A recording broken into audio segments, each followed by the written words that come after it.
Bienvenidos a esto que es Hablemos de Cómics. El día de hoy iniciaremos una serie que he denominado Villanos. Estaremos sacando un episodio a la semana y a la par otro episodio donde hablaremos de algún otro tema random de los cómics. El día de hoy tenemos nuestro primer episodio en donde abordaremos al Joker. Así que dejen de hacer lo que sea que estén haciendo porque el episodio se va a poner bueno. Yo soy Warner y comenzamos.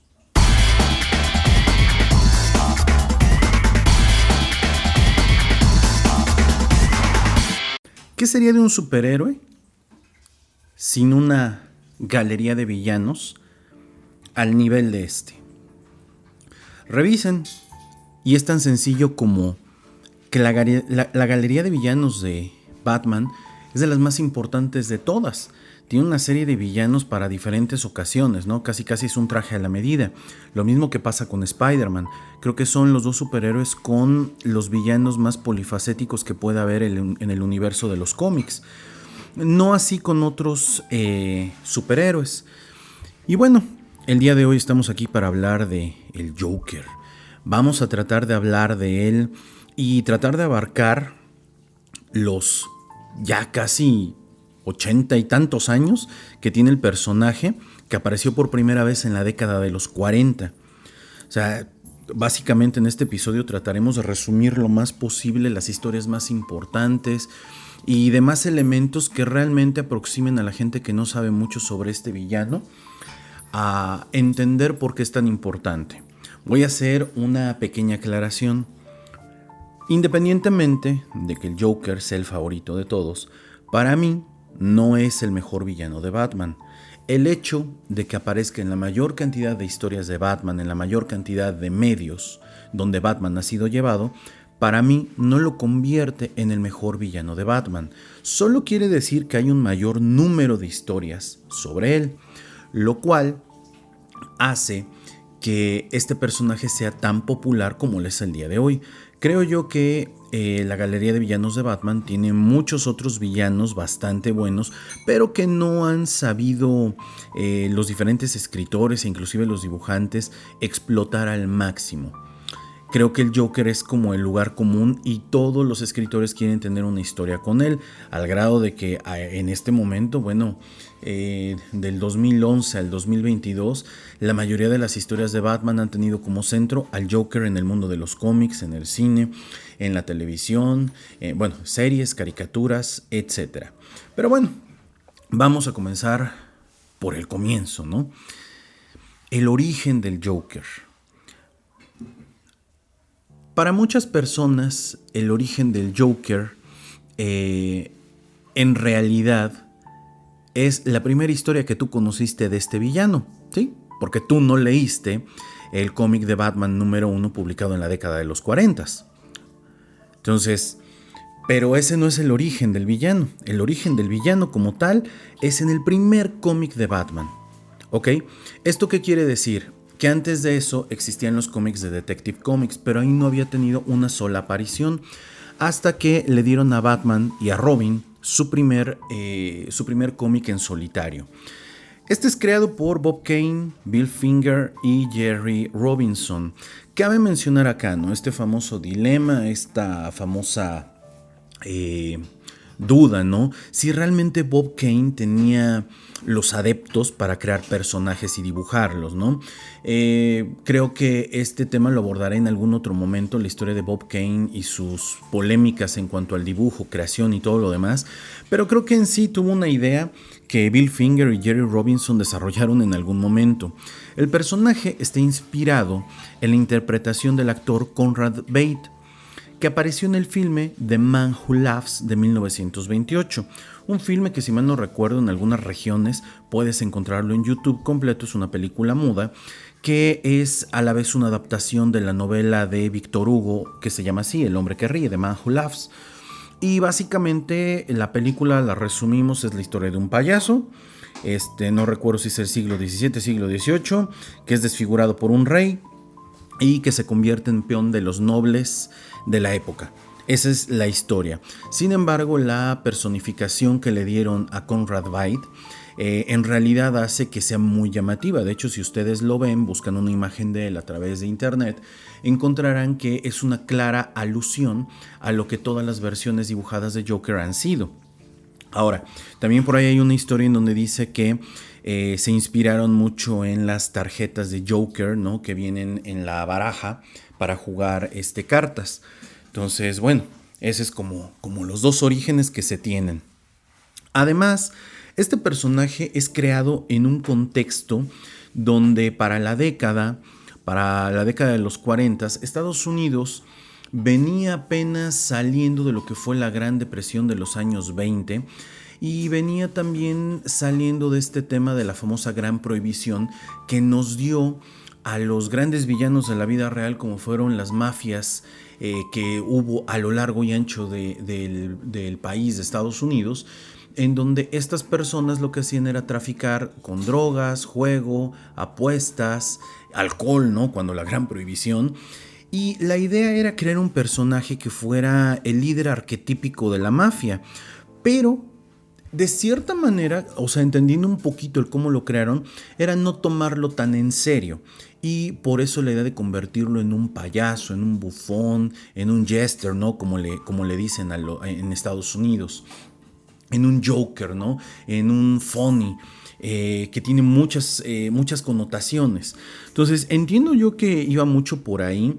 Y además, bueno, hay muchísimos canales en YouTube que analizan al personaje, que si es mientras Batman le da miedo a los malos, el Joker le da miedo a Batman. Bueno, esas interpretaciones psicológicas, bueno, en realidad yo no me siento facultado para poderlas hacer, porque en realidad no he hecho un trabajo a ese nivel de profundidad.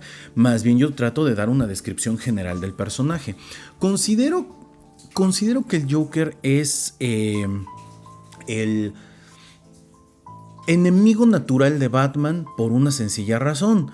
Es el personaje que durante los primeros 9 o 11 números, si mal no recuerdo, del cómic de Batman, pues es el que más aparecía.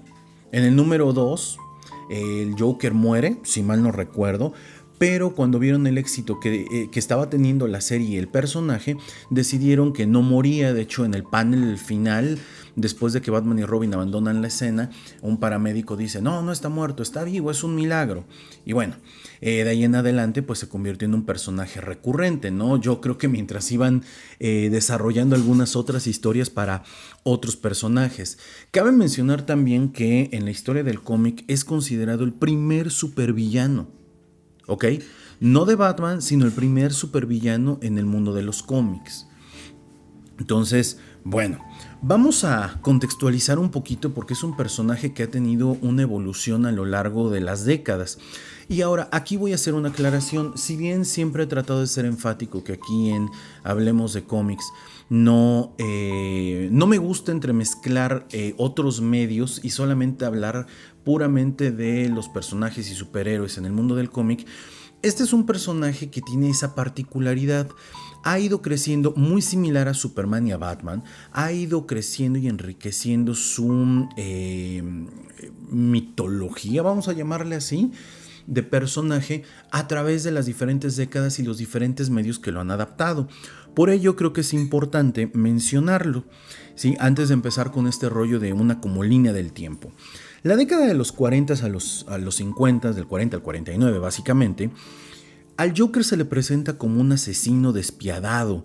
Realmente lo vemos como el famoso mafioso. De hecho, en el tipo de dibujo que vemos del Joker, la verdad es que siempre lo vemos riendo poco, con ojeras y en una figura como de un gángster viejo. ¿Ok? No lo vemos como muchos de nosotros lo conocimos en la década de los 80s, en la década de los 90s o quienes hayan nacido posterior. Lo vemos en realidad como un mafioso. ¿Ok? La mayoría de estas historias lo presentan así, como un asesino, como un mafioso asesino despiadado. Entonces es una época en la cual este personaje pues era bien aceptado. Recordemos otra vez el contexto, ¿no? Saliendo de la gran recesión, América tomada por los mafiosos y además un Estados Unidos que se está metiendo en la Segunda Guerra Mundial. Entonces algunas historias posteriormente y a mediados de la década empezaron a cambiar un poco. Y después de la Segunda Guerra Mundial, pasó algo pasó algo en la década entre el 1950 y 1959 y todavía hasta el 69 aproximadamente. Aparece el Comic Code Authority. ¿Qué es esto para los que no lo conozcan? Muchos cómics de esa época tenían en la portada, en la parte superior derecha, ¿sí? en este segundo cuarto, un sellito que decía Comic Code Authority. O sea, era el sello de aprobación de que podías publicar ese tipo de historias. Esto derivado a que se publicó un libro en donde se planteaba, un psicólogo planteaba que los cómics eran la madre de todos los males en Estados Unidos, por eso había chicos pandilleros. Recordemos que los 50s para los americanos fue una época de rebeldía, era una época más que los 60s, como muchas veces nos los hacen ver. Los 50s fue una época donde hubo gran rebeldía, regresaron la gente de la Segunda Guerra Mundial, empezó esta idea de los baby boomers, ¿no? Las casas en los suburbios, con el auto al frente. De hecho, déjenme decirles un dato bien importante. La arquitectura de las casas americanas está diseñada en esa época y al día de hoy para mostrar en la puerta el famoso auto americano, ¿no? El orgullo que ellos tenían por sus autos. Digo, es un dato que nada más les quería yo contar.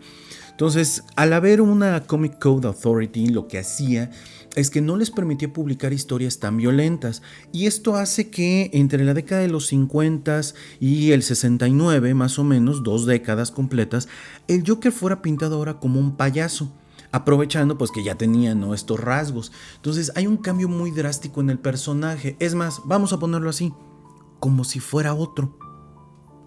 Este dato que les estoy dando y que estoy marcando mucho es importante porque cuando lleguemos a la época actual hay una historia que trata de plantear esto de esta manera, ¿no? Que la primera aparición del Joker, sus primeras historias en la década del 40 al 49, hablan de un mafioso, y en la segunda parte de su vida, del 50 al 69, el Joker se vuelve un payaso. Inclusive así se presenta hasta en las mismas caricaturas donde Batman aparecía, siempre riendo, más delgado, un personaje bastante hilarante, ¿no? Que eso le dio como cierto atractivo. Cabe mencionar que las historias del 50 al 69 son historias bastante maletonas y no lo tomemos a mal. Son historias que, al estar tan reprimidas y al existir tanta censura, hacían que los escritores no se pudieran explayar y explotar a los personajes. Siguiente década, la década del 70 al 79. Viene el primer renacer de este personaje. ¿Cómo? El Comic Code Authority empieza ya no tener tanto peso, empieza ya no darle tanta importancia a lo que estaban escribiendo, y además es una época en donde pues muchos de los escritores estaban buscando hacer madurar a los personajes con los que ellos mismos crecieron. Y aquí es donde aparece la figura de Dennis O'Neil, que se convierte en escritor, y el dibujante Neil Adams, que reinventaron básicamente al Joker. Y cuando les digo lo reinventaron, inclusive la cara del Joker se ve muy diferente a como la veníamos trabajando en cómics anteriores. Más puntiaguda, la nariz diferente, más aguileña, muy caída, casi llegándole a la boca.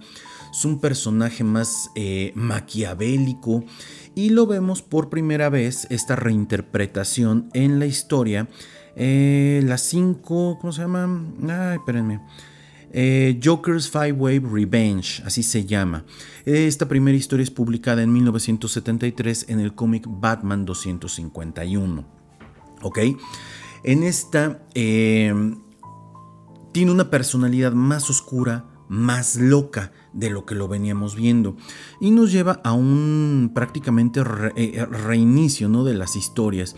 Inclusive el mismo Batman, y miren que no estoy tratando de hablar tanto de Batman, cambia hasta de traje, un traje con capa azul, gris, un símbolo de Batman negro con amarillo. Es un poco diferente y empezamos a ver otro tipo de historias. Para la década del 80 tenemos tres historias que son culminantes en la historia de Batman. Bueno, antes de eso, déjenme regresar un poquito. Algo más pasó en la década de los 50 al 69. Aparece el show de Batman, esta serie de televisión que apareció en Estados Unidos de 2 temporadas, si mal no recuerdo, donde Adam West toma el papel de Batman. Pero esta fue una idea, a ver, ubiquémonos en el contexto. La década de los 60, es una época marcada y plagada por estas dos corrientes. Por un lado los beatniks y por otro lado los hippies. Todo lo que tiene que ver con lo beatnik está muy relacionado con la figura de Andy Warhol, toda esta cultura pop. Y durante esa época realmente nada se estaba tomando tan en serio. Al salir este programa de televisión, obviamente Batman se convierte ahora en un payaso. A ver, y vamos a decirlo tal cual es. Si bien hoy la serie es una serie de culto y es una serie que todo fan de Batman debería de ver, es una serie que en realidad ridiculiza mucho lo que sabíamos de los cómics, más de lo que ya se venía ridiculizando. Pero esto sirvió para aproximar a nuevas generaciones con el personaje. En esta serie el Joker es interpretado por César Romero, actor de cine, ¿cómo se llama? De teatro y actor de televisión. Él estuvo en el programa del agente Cipoll. No me acuerdo en qué otra. Él participó en Ocean's 12, la película está hecha para los amigos de Frank Sinatra. Él aparece en esta película. No recuerdo exactamente cuál es el papel, pero sé que apareció ahí. Y bueno, algo icónico de este Joker que él hace es los rasgos de personalidad. Recuerden que al inicio de este episodio les decía yo, algo muy importante con el Joker es que al separarlo del medio en el cual nace, que es el cómic, se le tiene que dar una interpretación al personaje para poder aparecer en la televisión. Y era un personaje bastante goofy. Era un personaje bastante hilarante. El dato aquí curioso es que César Romero no se rasuraba el bigote y lo maquillaban encima, entonces se veía medio rara la boca de César Romero, ¿no? Pero es una fórmula que funciona bastante bien. En la traducción al español, la verdad no sé quién interpretaba la voz del Joker en español, pero hace un muy buen trabajo. En inglés también me parece bastante bueno, pero algún toque característico es la manera como ríe, que es una risa maniática. Y que todos sus planes son bastante tontos, ¿no? Esta famosa escena donde Batman y él compiten en una, ¿cómo se llama? Una competencia de surf, ¿no? Es algo totalmente surrealista, ¿no? Pero bueno, había que acotar, ¿no? Porque este personaje va teniendo ahí otras características que le van dando más rasgos y que los mismos escritores van tratando o de adoptar o de quitar o de magnificar conforme va pasando el tiempo. Ya comenté un poco sobre la década de los 70s y 80s con Denny O'Neil y Neil Adams al volante, pero llega la década de los 80s del 80 al 89. ¿Y qué pasa aquí? 3 historias emblemáticas. La primera es una historia de 1986 llamada Batman The Dark Knight Returns, escrita por Frank Miller, donde, obviamente la historia no habla de muchas cosas. Los invito a que vean uno de los episodios en donde hablo precisamente de Batman The Dark Knight Returns. Hay una parte de la historia donde nos muestra lo que es Batman para el Joker y el Joker para Batman, donde básicamente lo que vemos es esta parte de dualidad, ¿no? Uno no existe sin el otro, y tras el retiro de Batman, el Joker no tiene razón de ser, acaba recluido en un manicomio. Pero cuando Batman regresa, al Joker le regresan las ganas de seguir haciendo lo suyo. Esta es una historia bien interesante porque lo que nos muestra es que en esta dualidad uno de los dos tiene que matar al otro o ambos deben de morir. Y entonces lo que vemos es cómo Batman acaba haciendo lo impensable. Lean la historia, échense nuestro podcast para poderlo ver. Esta historia junto con Watchmen son un hito dentro de la historia del cómic, ya que convierten a en un producto para adultos, ya no tanto para niños. Es decir, para aquellos que habían leído a Batman, ellos querían ver cómo evolucionaba el personaje, y pues esta es una historia donde lo vemos. En 1988, Alan Moore nos da tal vez la historia definitiva sobre el Joker. Es una historia muy ambigua, muy oscura. El dibujante Bowland hace un trabajo magistral. Tal vez no es de mis artistas favoritos, porque creo que ya lo he mencionado en algún otro momento, pero en esta historia podemos ver la percepción de Alan Moore sobre el Joker. Los diálogos que llega a tener con Batman o que Batman llega a tener con él son muy intensos. En esta historia podemos ver una versión muy diferente del Joker de la que veníamos viendo, un Joker que quiere ver el mundo arder y no le importa absolutamente nada. En esta historia empezamos a ver el emparejamiento del Joker con otros personajes además de Batman. El primero es James Gordon, el comisionado de policía. El otro es su hija, Bárbara Gordon. Esta historia de hecho estaba planeada para ser una historia fuera de la continuidad. Sin embargo, fue tal el éxito que tras esta historia, Bárbara Gordon, Batichica, queda inválida y comienza su vida como oráculo, una evolución del personaje, o desde el punto de vista del personaje, una involución. Entonces, esto está bastante loco, ¿no?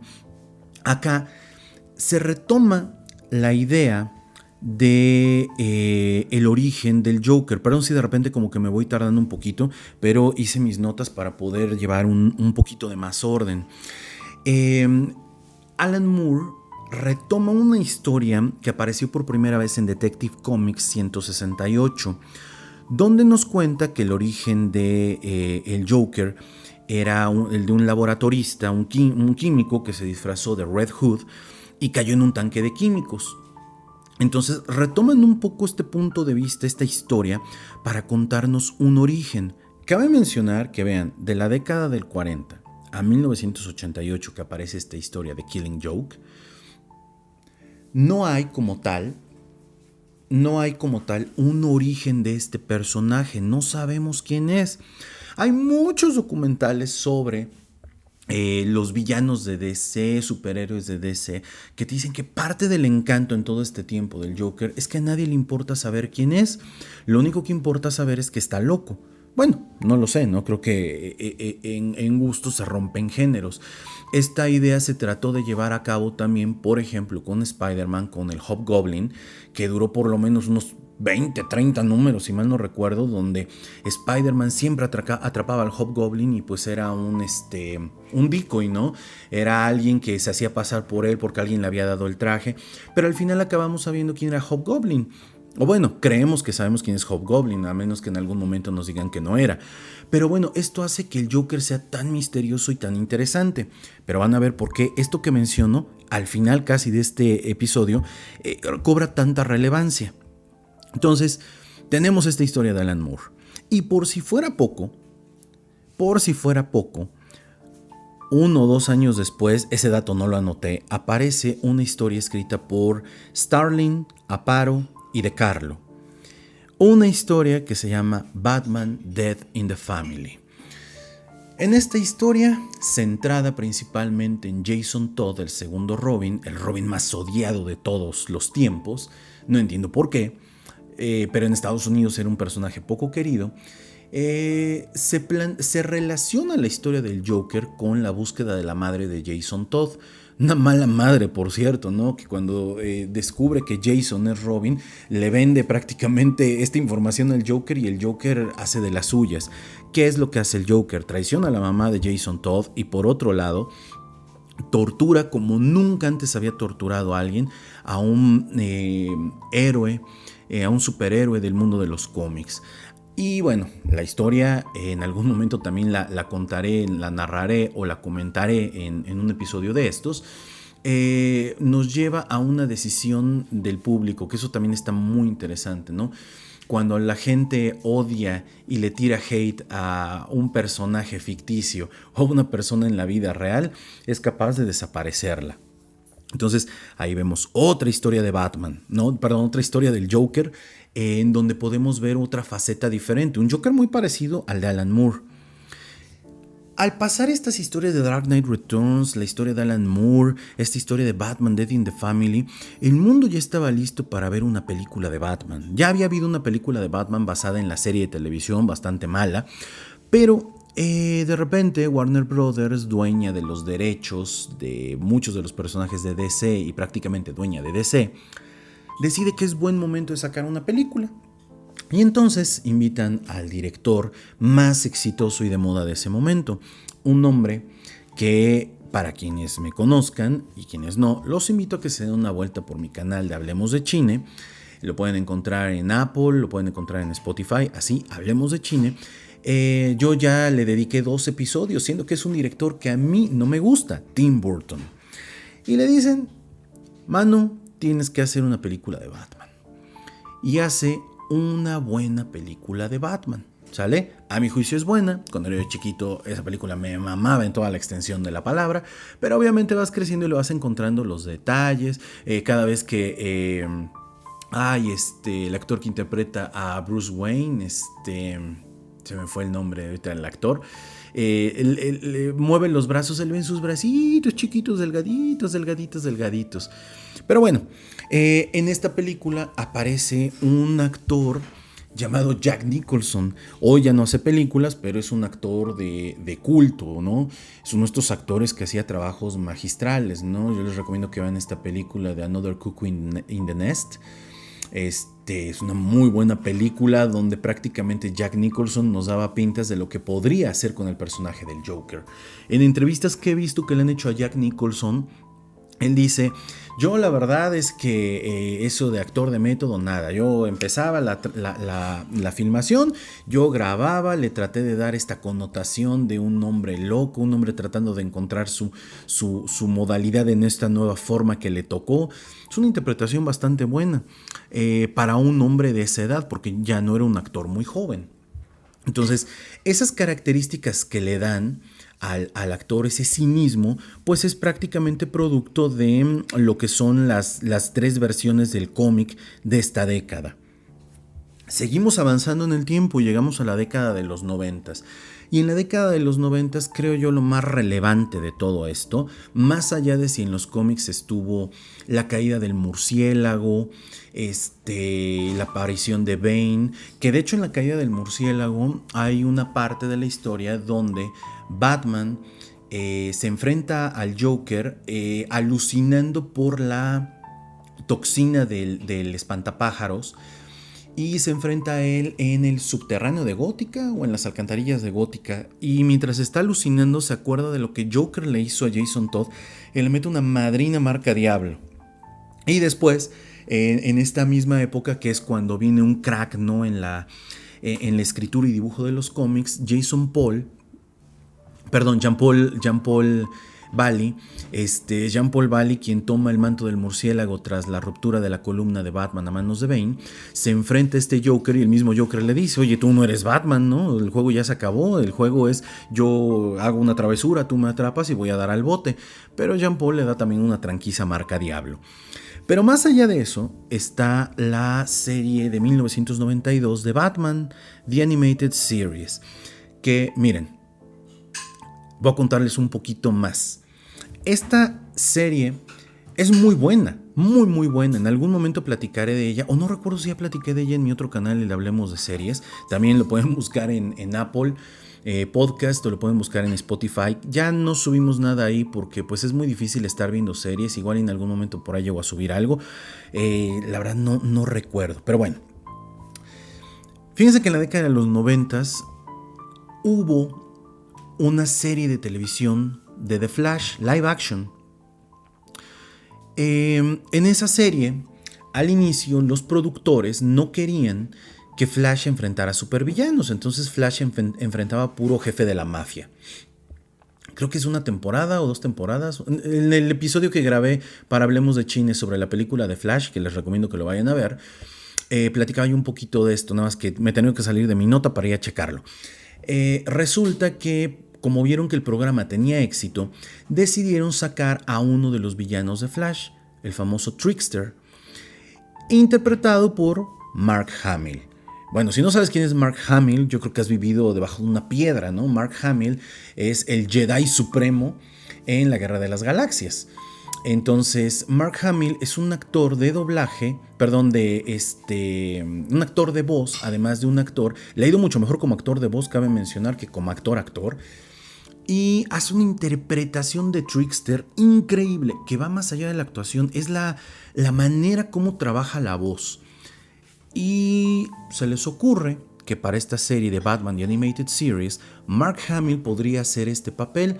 De hecho, la risa que escuchamos en la serie de Flash de los 90 de Trickster es prácticamente el primer boceto de risa de Mark Hamill para el Guasón de la serie animada.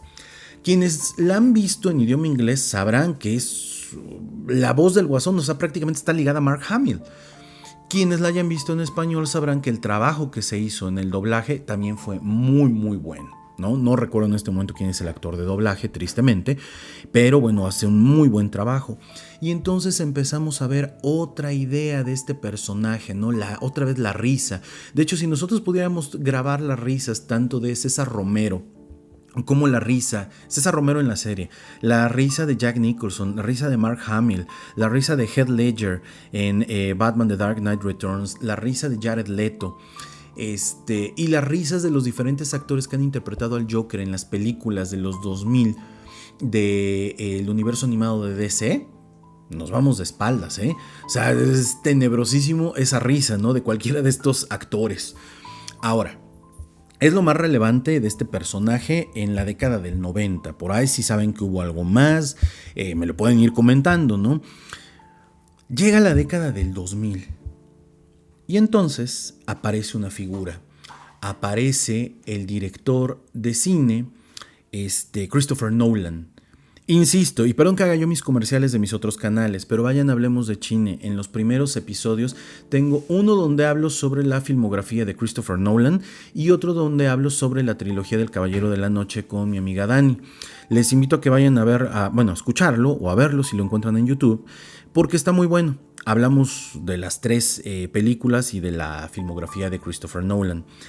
Aquí es donde yo tengo algo bien importante. Siempre que vas a hacer una adaptación, hay que leer los cómics.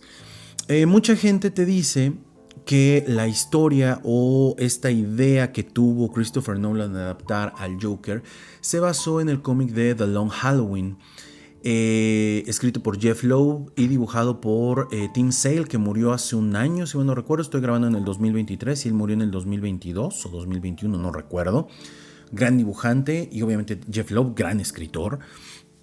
Y bueno, yo les diría, sí tiene una parte de Long Halloween, pero también creo yo que retoma mucho, sobre todo la película del 2008, Batman The Dark Knight, de la historia tanto de Alan Moore, de Killing Joke, en esta idea de la construcción del personaje de Heath Ledger, como la visión de este Joker de Frank Miller. Entonces, esta película nos muestra un Joker totalmente diferente a lo que habíamos visto. Anarquista y psicópata. Increíble interpretación de Heath Ledger. A mi juicio, la mejor que hemos visto, ¿sí?, en el cine. Y entonces, aprovechando la ola que se venía, en los cómics sacan una historia escrita por Jude Wink que se llama Batman Under the Red Hood. Para quienes han ido siguiendo esta narración, sabrán que Red Hood es una versión, una de esas tantas versiones del origen del Joker que Alan Moore retoma de ese cómic, de Detective Comics de hace años, y nos cuenta que aparece Red Hood. Obviamente Batman cree que Red Hood es Joker y resulta que no es Joker, es un Jason Todd resucitado y en búsqueda de venganza, tanto con Batman, tanto con el Joker. Y entonces, bueno, es una historia tremenda porque nos muestra la relación que Jason Todd va a tener a lo largo de su vida con este personaje, al grado de que está tan relacionado con él que tomó uno de sus famosos alias. Todo esto es importante, porque estamos llegando a la época actual. ¿Qué otra cosa pasó en el 2000 con el personaje del Joker? El personaje de Joker es adaptado, no por primera vez, por yo creo que tercera, cuarta vez, al videojuego. No sé, alguno de ustedes tuvo un Game Boy en la década de los 90, un videojuego de Batman, de Joker Returns, que la caja del videojuego de Game Boy traía en la portada la cara del Joker viendo y se reflejaban en sus ojos la batiseñal. Yo me acuerdo que quería ese videojuego con todo mi ser porque aparecía el Joker. Esa fue la primera vez que yo vi al Joker en algún momento, más allá de la serie de los 60s, ¿no? Digo, yo no vi en los 60s, pero la pasaban en la tele. Y aparece el juego de Batman Arkham Asylum, basado de cierta manera en la historia que escribió Grant Morrison. Miren, ahí sí ya en gusto se rompen géneros, la neta. La historia de Batman Arkham Asylum, escrita por Grant Morrison y dibujada por no me pregunten quién, no es de mis historias favoritas. Es una historia que yo, la neta, no entiendo por qué le gusta tanto a la gente, el cómic como tal. Pero yo veo que tiene un grupo de culto. Y miren que a mí Grant Morrison me encanta su manera de escribir. Pero esta es una historia que no le encuentro. A lo mejor está muy adelantada, a lo mejor es muy filosófico. Pues yo soy muy menso y no la agarro. Pero Batman Arkham Asylum es la primera vez que tenemos un videojuego de esta naturaleza y donde nos presentan a un Joker alocado en toda la extensión de la palabra. No recuerdo quién hace la voz, pero creo que sí es Mark Hamill, si mal no recuerdo. Si estoy mal, porfa, corréjame. Ese dato no lo tengo. Yo no soy fan de los videojuegos como tal. Los juego, pero no soy así como clavado de eso. Entonces, si alguien sabe, porfa, coménteme. Pero tenemos otra versión. Vean cuántas veces se ha adaptado este personaje en estas décadas. O sea, lo hemos visto ya N cantidad de veces. Llegamos a la época de los años 2010 al 2019-2020. Y bueno, tenemos una versión para muchos infame, para muchos aceptable, un Joker de Jared Leto, ganador del Oscar. Y que déjenme decirles algo, no sé, pero creo yo que el trabajo de edición y montaje de la película de Ayer, sí, el director Ayer, no le favorece mucho porque hubo inclusive cosas que vimos en el tráiler y que emocionaron a muchos, pero que al final no creo que hayan aparecido en la película. Yo creo que más bien habría que darle una oportunidad como de ver cuál era la idea original. Pero en esta época viene el famoso reboot de DC Comics. ¿Y qué fue lo que pasó? Bueno, un escritor, Scott Snyder, en una de las últimas historias escritas en el volumen 1 de Detective Comics, y digo volumen 1 porque nunca se había acabado y reiniciado hasta el 2011, escribe Batman Black Mirror, creo si no recuerdo si se llama la historia. Llama mucho la atención este escritor, alumno destacado de Stephen King, y de repente le dicen, toma las llaves del reino, mano, vas a escribir Batman en este reinicio. Scott Snyder crea una historia bien interesante. Una historia que no comienza con él, empieza con el escritor y dibujante Tony S. Daniel, que miren, muchos, no, Tony S. Daniel es buenísimo. Tony S. Daniel es un asco. A mí sus dibujos me parecen genéricos y copia a veces de los de Jim Lee o David Fincher. A mí no me gusta el trabajo de Tony S. Daniel, tampoco se me hace un buen escritor. Tiene por ahí destellos y ya alguna vez lo puse en Twitter y me mentó a la madre. Entonces, como sabrán, me caga. Pero en el primer número de Detective Comics volumen 2, correspondiente a los nuevos 52, aparece el Joker. Un Joker que escapa del asilo Arkham y que se corta la cara.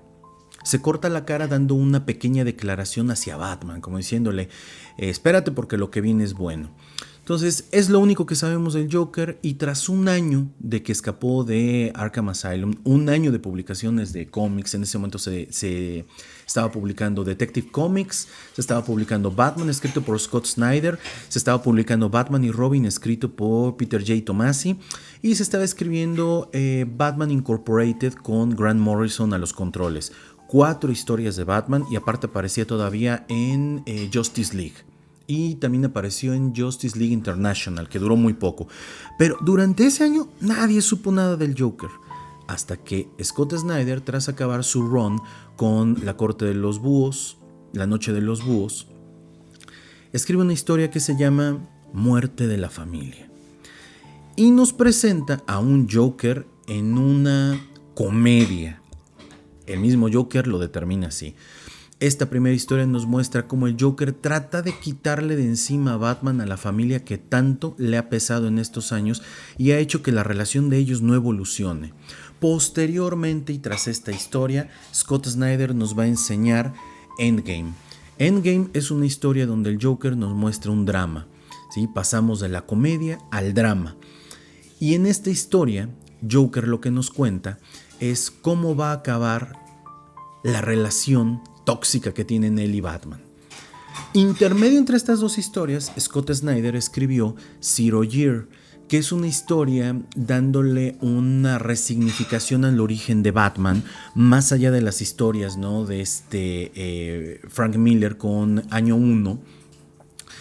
Recordemos que los Nuevos 52 trataban de establecer una nueva continuidad y él mismo retoma esta historia de que Red Hood, sí, es el Joker, nos muestra la primer pelea que tuvieron y cómo cayó en los químicos, pero a la par nos da un giro trepidante en la historia del Joker y nos lo presenta como una entidad que ha vivido a lo largo de la historia de Gotham, que inclusive la misma corte de los búhos dicen que el Pale Man, del Pale Man, el hombre pálido, ya estaba antes que ellos llegaran a Gótica y trataran de tomar la ciudad. Y más o menos nos cuentan la historia de que este Joker es una entidad que gracias a una sustancia llamada Dionisium ha podido sobrevivir a lo largo del tiempo. Entonces la historia empieza a tomar otro matiz. A la par, en este mismo periodo de tiempo entre el 2010 y 2020, Scott Snyder le permitía a otro dibujante, además de Greg Capullo y a otros más, ¿no? A Jock, que dibuja padrísimo también. Se acercó con él mucho un dibujante llamado Sean Gordon Murphy. Sean Gordon Murphy, miren, dibuja padre, pero aprendió mucho de Scott Snyder. Al grado que tiene a este momento una trilogía de cómics bastante recomendables, ¿sale? Es Batman The White Knight, luego la segunda y la tercera parte, no me acuerdo cómo se llaman, la tercera es Beyond the White Knight, pero la primera parte son 7 u 8 números, si mal no recuerdo, donde nos cuenta una historia centrada en el Joker y cómo el Joker se quiere convertir en el Caballero Blanco de Gótica. Es una historia magistralmente dibujada y magistralmente escrita que, déjenme decirles, pocos vieron venir como una gran historia. Yo en su momento lo dije, no me acuerdo en cuál de mis múltiples programas que tenía yo, lo dije, esta historia se viene muy cabrona, ¿sí? Entonces, bueno, ahí hay otra versión del Joker. Pero en 2016, fíjense, Jeff Jones, este hombre odiado, amado por algunos, polémico, ¿no? Decide que van a hacer un revert de las historias de DC para retomar este heroísmo que muchos sentían que faltaba y bla, bla, bla, bla, bla. Todo esto tras los eventos de la guerra Darkseid War, que es una historia que transcurrió a lo largo de los cómics de Justice League de los Nuevos 52, en donde Batman, por diferentes circunstancias, se trepa a la silla de Mobius y en la silla de Mobius le pregunta, la silla tiene respuestas de todo porque lo puede ver todo y le pregunta varias cosas. Una de ellas es, ¿quién es el Joker? Y dice que no puede ser posible. Al término de esta historia, vemos cómo Green Lantern aparece en la Baticueva y le pregunta a Batman por qué está tan preocupado por el tema del Joker. Le dice, es que la silla me dijo que hay 3 Jokers. Y de ahí, a lo largo del Rebirth, todos los eventos en diferentes cómics, pues tratamos de entender a qué se refiere con que hay 3 Jokers. ¿Qué significa esto?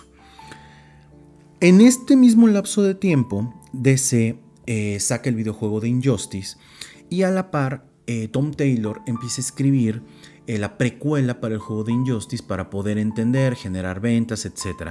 Y aquí vemos un Joker totalmente loco y un Joker dispuesto a convertir al Boy Scout en el mayor enemigo de Batman. aunque para eso tenga que morir. A mí Injustice me encanta, hay gente que no le gusta, creo que es una buena historia o es una historia que nos merecemos en este momento, inspirada obviamente, ¿no? Junto con la obra de Mark Waid de Kingdom Come, en esta historia que jamás salió por parte de Alan Moore, ¿no? La caída de los dioses, si mal no recuerdo así se iba a llamar. Entonces, pero es una buena historia, eso no lo podemos negar. Llegamos más adelante y de repente Warner dice, oye, ¿por qué no? Fíjate, no, grandes ideas que se le ocurren a Warner, ¿no? A los productores. ¿Por qué no, si el universo de DC en el cine no está funcionando, por qué no sacamos una nueva película de Batman y una película del Joker? Pues sí, ¿no? Si no está funcionando, pues por supuesto que esa es la solución. Y entonces le encargan el trabajo al director Todd Phillips. Y pues Todd Phillips hace un trabajo muy bueno. A ver, para quienes quieren saber un poquito más mi opinión al respecto a la película del Joker, dense una vuelta por Hablemos de Cine, en donde tengo mi opinión muy sincera y muy honesta sobre la película. Joaquín Phoenix hace una gran interpretación de un enfermo mental. Pero para mí ese no es el Joker. ¿Ok? Entonces, bueno. Me regreso un poquito. El Batman de Scott Snyder el Joker de Scott Snyder, yo creo que es el peor Joker de todos. Y no me refiero a que esté mal escrito, eso no, me refiero a que es la versión más pútrida de este personaje con la que nosotros nos podríamos enfrentar en el mundo real, ¿no? Si lo quisieras ver así. Pero creo que es de las mejores que podemos encontrar en la actualidad. Y bueno, para el año 2000... yo creo que ha sido 2018, 2019, Jeff Jones saca el cómic de Three Jokers. Un cómic en el cual nos muestra que en el universo de DC han existido históricamente 3 Jokers. Todo lo que les dije tiene importancia porque llegamos a este punto. El primer Joker es el mafioso. Es este Joker que aparece en los primeros 9 números del cómic de Batman. Un Joker que ni siquiera puede reír, porque reír le daña y hasta tose sangre. Un Joker mafioso sanguinario. Un Joker que ha estado oculto durante mucho tiempo. El segundo Joker es el payaso. El Joker de la década entre los 50, 60, 70, ¿no? Este Joker que solamente tiene un sentido del humor muy drástico. Este es el Joker que le metió una paliza, le propinó una paliza tremenda a Jason Todd hasta matarlo. Y el tercer Joker es el comediante. ¿Sí? ¿Por qué el comediante? Porque el Joker de Alan Moore es al que se le alude como el comediante. En la historia de Alan Moore se menciona un nombre. Cuando la policía llega al bar donde él está y preguntan por Joe, pero en ese momento son interrumpidos porque no podemos leer cuál es el apellido para avisarle que su esposa ha muerto. Entonces, esto que venimos contando es importante porque esos 3 Jokers han existido a lo largo del tiempo en el que Batman ha sido Batman y ha creado a su Batifamilia. Entonces, Jeff Jones experimenta con esto. Es una historia experimental bastante buena, al parecer fuera de la continuidad porque está bajo el sello Black Label. Black Label es un sello que DC sacó para contar historias más maduras, para contar historias fuera de la continuidad, historias que atraparan otro tipo de lectores, ¿no? En una época tan complicada como saben que es esta, en donde temas de inclusión, temas de lo que ustedes quieran y manden, o sea, tratan de permear muchas veces historias que a lo mejor muchos lectores que sí son lectores no les gustan, ¿no? Pero lo hacen también para captar nuevos. Bueno, eso ya es un tema muy aparte. Y entonces al experimentar con esto, nos vamos dando cuenta que a lo largo de la historia, el Joker lo que ha hecho es que ha creado diferentes versiones de sí mismo en la búsqueda de crear el Joker perfecto. Y Jeff Jones nos va contando cómo al mafioso se le ocurre esta idea, que en realidad no se le ocurrió a él, sino que se le ocurrió al comediante. Y lo que quieren es crear al Joker perfecto, ese con el que Batman no pueda. Pero en realidad nada más era divertirse tratando de crear. El comediante resulta ser el más sanguinario de todos, aunque no necesariamente el Joker original, porque él mismo lo dice en uno de los paneles. No recuerdo si Joe cree al mafioso o el mafioso me creó a mí, pero eso es lo de menos, ¿no? Como lo dice en el cómic de Alan Moore. Mi origen es tan diferente que es como de opción múltiple. Y entonces, en esta historia, el único Joker que queda vivo es este Joker denominado el comediante. Al término de la historia, ¿sí? Y esto no es un spoiler porque esto ya lo pueden encontrar en cualquier lugar, Batman revela que él sabe quién es el Joker, pero eso es lo de menos. Él sabe quién es el Joker. De hecho, él sabe que la familia que al parecer murió en The Killing Joke, la familia de este comediante, en realidad no murió. Simple y sencillamente la esposa decidió alejarse de él, y cuando se aleja, en la maleta que lleva las iniciales JW, que podrían ser Joe. Es más, hubo especulaciones sobre si era John Wayne, ¿no? O Joe Wayne, ¿no? Algún otro hermano perdido, como en La Corte de los Búhos le apareció otro hermano perdido a Bruce. Esa JW la verdad es que marca muchísimo y había especulaciones y dudas al respecto. Y en el cómic del 2022, de Flashpoint Beyond, una historia que Geoff Johns decidió escribir, donde aborda un poco la historia de estos personajes que durante el evento Flashpoint, en esta realidad alterna, Bruce Wayne no muere. Muere su papá, muere su mamá. Les recomiendo que se den una vuelta por el canal de Billions TV porque ahí tengo resumido este cómic que es bastante bueno, escrito por Brian Azzarello y dibujado, ahora verán por quién, Rizzo, dibujado por Rizzo, un gran dibujante también del mundo del cómic. Y super gore, porque aunque los dibujos no se vean así, son super gore, hay sangre a lo estúpido. Y entonces, en esta serie de historias... estaba yo platicando el contexto de Flashpoint de Batman. Bruce muere, sus papás no mueren, su mamá enloquece y se convierte en el Joker de este universo. Thomas Wayne, su padre, se convierte en un Batman sanguinario, borracho, parrandero y jugador. Y al término de esta historia, al parecer, lo que nosotros vemos es que muere Martha de Joker Wayne. Sin embargo, algo sucede, no muere, contacta con este personaje que es capaz de pasar por todas las realidades. El personaje de la máscara, se me fue el nombre. Se me fue el nombre. Es un personaje muy recurrente en el universo DC. Y logra averiguar quién es el Joker. El nombre del Joker aparece en, si mal no recuerdo, creo que es el número 3 o el número 4 de Batman Flashpoint Beyond. El nombre del Joker es Jack Oswald White. Pero técnicamente esto no tendría sentido si el origen del Joker es el del Joker de Killing Joke, el famoso comediante. Pero bueno, esto es una interpretación, ¿ok? Al final del día, el saber el nombre del Joker o no saberlo, creo que en realidad no es importante, porque como nos lo mostró Geoff Johns, quien es el mismo que nos da el nombre, el Joker se ha encargado de crear otros Jokers para tener historias bien interesantes. Como podrán ver, este es un villano que ha sido muy enriquecido a lo largo del tiempo. En él convergen más de 50 escritores a lo largo de la historia y las historias de Batman. Sin embargo, es un personaje que todavía no hemos visto lo mejor de él. Yo estoy muy ansioso por ver qué es lo que va a hacer Geoff Johns en el mundo del cómic tras esta revelación del nombre del Joker, que seguramente estará relacionado con que habrá algún loco que trate de ir a buscar a su familia y él se entere que tiene familia y empezaremos a ver algo diferente con el personaje. No lo sé, ¿ok? Pero creo yo que pues es un parteaguas también.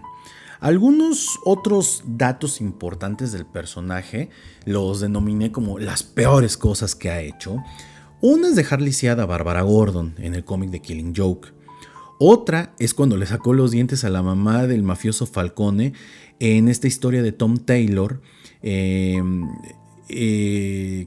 se llama La Guerra de Chistes y Acertijos, así se llama. Son como 12 números, pero en uno de estos el Joker quiere matar al acertijo y manda a Falcone, y como Falcone no puede hacerlo en una hora, le lleva los dientes de la mamá. Cuando el Joker secuestra a la Batifamilia para obligar a Batman a deshacerse de ellos porque considera que le estorbaban en el run de Scott Snyder, en la historia que les comenté de Death of the Family.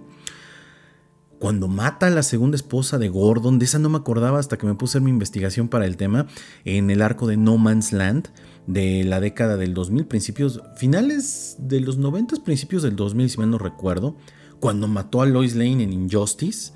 También cuando secuestró a Lois Lane para distraer a Superman, no recuerdo exactamente qué números son, pero bueno, ahí están esas como historias, ¿no?